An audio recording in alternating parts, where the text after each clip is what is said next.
Tanpa paksaan, Farhan mencium bibir Nadia. Janda berusia 38 tahun itu pun membalas. Tanpa diungkapkan pun, mereka sama-sama tahu perasaan masing-masing. Farhan melepas tautan bibir mereka. "Maafkan aku," ucapnya. Ada sorot bersalah di matanya. Tidak menjawab, Nadia mengalungkan tangan ke leher pria di depannya, mendorongnya hingga bibir mereka kembali bersentuhan. Bagai singa betina yang kelaparan, wanita itu makin memperdalam ciumannya. Napas mereka sama-sama memburu.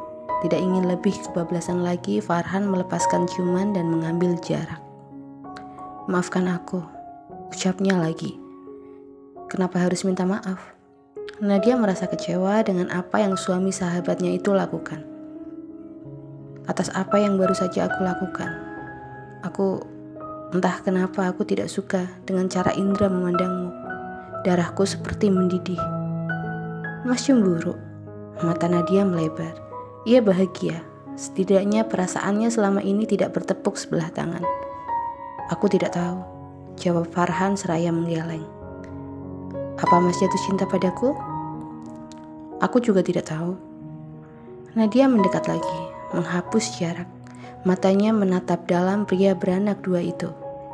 "Mas, aku pernah terluka. Aku pernah trauma. Dan kamu tahu itu.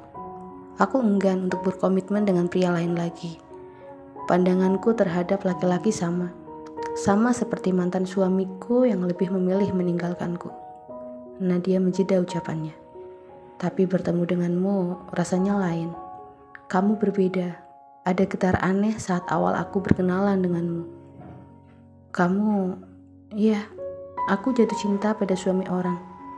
Pada suami sahabatku sendiri." Farhan diam. Ia bingung harus merespon dengan cara bagaimana.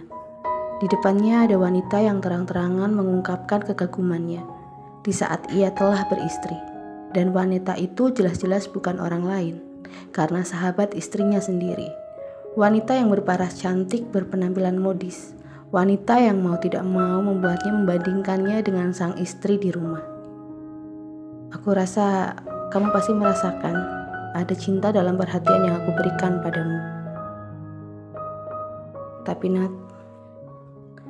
Nadia menutup mulut Farhan dengan telunjuknya. "Kalau kamu ragu, jangan pikirkan apapun. Biarkan semua mengalir. Aku juga bukan wanita di sinetron yang akan menyuruhmu meninggalkan istrimu. Aku tidak akan menuntut apapun. Selama kamu bahagia ketika di sampingku, itu sudah cukup. Setidaknya aku sudah merasa bahagia." Nadia mengucuk bibir Farhan. "Kecupan terakhir sebelum kamu pulang. Setelah ini jangan memikirkanku. Saat di rumah, fokuskan dirimu hanya untuk anak dan istrimu." Farhan terpaku di tempatnya. Bahkan ia tidak menyadari Nadia sudah keluar dari ruangannya. Ia merasakan seperti hidup kembali. Semangatnya, jiwa mudanya kembali ia rasakan. Senyum terbit di bibirnya. Bisa-bisanya, dia pria yang selama ini selalu lempeng tidak mampu menghindari pesona si janda kembang. Pria berusia 44 tahun itu sampai di rumah saat azan maghrib berkumandang. Tadi dia memang tidak langsung pulang. Ia memilih untuk menenangkan pikiran terlebih dahulu. "Mas, lembur?" tanya Niken begitu membuka pintu. Diambilnya tas yang Farhan bawa. Kemudian digandengnya lengan sang suami ke dalam rumah. "Iya, tadi mencocokkan tagihan-tagihan terlebih dulu." "Di mana anak-anak?" Tidak ingin bicara tentang kegiatan di kantor lebih lama lagi, Farhan mengalihkan pembicaraan, menanyakan anak-anak. "Mereka juga baru pulang ekskul. Kamu yang jemput?" "Siapa lagi?" Farhan menghentikan langkah, berdiri menghadap sang istri.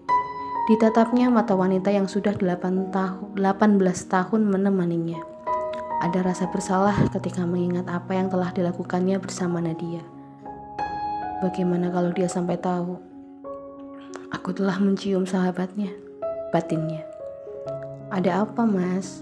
Ada sesuatu yang ingin kamu bicarakan?" tanya Niken, melihat tatapan berbeda dari sang suami. Farhan menggeleng. "Aku hanya ingin mengucapkan terima kasih. Terima kasih sudah menemaniku sampai sejauh ini." Niken tersenyum. "Mas, aku istri kamu. Sejak aku memutuskan untuk memilihmu, sejak itu juga aku berkomitmen untuk selalu menemani kamu, bagaimanapun keadaan kamu. Tanpa bisa dicegah, Farhan meneteskan air mata haru. Dipeluknya tubuh Niken. Dalam hati, pria itu mengucapkan beribu maaf pada istrinya. Tidak hanya memeluk, pria itu juga menjauh bibir wanitanya. Ia mencoba meyakinkan diri dan hatinya, apa yang baru saja ia lakukan di kantor hanya sebuah kehilafan semata. Ya, semua itu tidak akan dan tidak boleh terulang lagi. Pria itu memperdalam ciuman, semakin erat memeluk tubuh sang istri hingga tubuh mereka menempel tak berjarak. Sampai mereka lupa di mana mereka sedang berada. Ayah, mama, sana ke kamar aja. Naura mau ambil minum di dapur. Naura yang merasa haus berniat mengambil minum di dapur. Namun saat dia keluar dari kamar, adegan orang dewasalah yang dilihatnya. Tadinya ia memilih untuk menahan rasa hausnya, tetapi ia kemudian berpikir akan lebih gawat lagi kalau Dira yang melihat. Rumah Farhan dan Niken memang hanya berlantai 1. Rumahnya cukup luas. Masuk melalui pintu utama akan langsung ke ruang tamu yang juga langsung tembus ke ruang keluarga. Hanya sekat dari rotan yang membatasi kedua ruangan itu. Dapur dan ruang makan berada di samping ruang keluarga, yang juga berseberangan dengan kamar Naura dan Dira. Farhan mencium Niken di ruang keluarga. Jadi saat Naura keluar kamar, ia bisa melihat dengan jelas apa yang sedang orang tuanya lakukan. Mendengar ucapan sang putri, Farhan dan Niken langsung saling melepaskan diri. Niken sungguh malu, terpergok putrinya yang sedang menginjak masa remaja, masa segalanya ingin tahu. Naura nyengir, memperlihatkan gigi-giginya. Maaf ya, Ma, Naura haus. Farhan dan Niken salah tingkah. Iya sayang, haus ya? Mau mama ambilkan atau ambil sendiri? Tanya Niken yang sedang menutupi rasa malunya.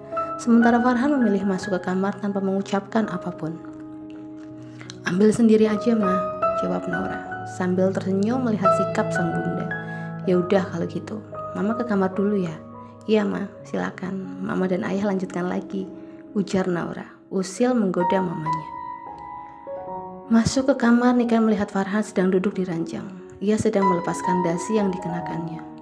Loh, nggak mandi, Mas? Kamu udah mandi belum? Mandi bareng yuk. Farhan berdiri, menghampiri Niken, menuntun tangan ibu dari anak-anaknya melepas satu demi satu kancing kemeja pria itu. Apa nanti masih kebagian waktu buat maghrib? Karena aku tahu apa maksud Mas. Niken tersenyum. Main cepet, nanti malam baru kita main beneran. Udah terlanjur nih, ucap Farhan. Niken tertawa terbahak melihat apa yang Farhan tunjukkan. Tidak ingin menunggu lebih lama lagi, pria itu segera menggendong sang istri ke kamar mandi. Malamnya Farhan benar-benar melakukan apa yang dia katakan pada Niken. Kegiatan yang mereka mulai pukul 10 malam berakhir pukul 1 dini hari. Farhan mengusap pipi Niken yang sudah terlelap. Maafkan aku sayang. Tuhan bimbing aku. Jangan biarkan aku merusak rumah tanggaku sendiri. Jangan biarkan aku menyakiti mutiara yang telah kau kirimkan padaku.